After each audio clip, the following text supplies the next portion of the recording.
The problem with the impact of Tesla's trump card is that it's really all about the old man's goods. This Model S needs to be replaced with coin-inserting coins and curved coins when driving. This Model X also has an impact on driving. I need to exchange the coins. The quality of the motorcycle is also poor. It has already been exchanged and closed. Maybe what I want to ask most right now is,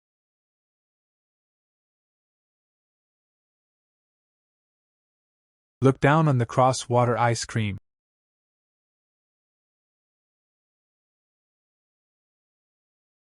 Make you miss you so much.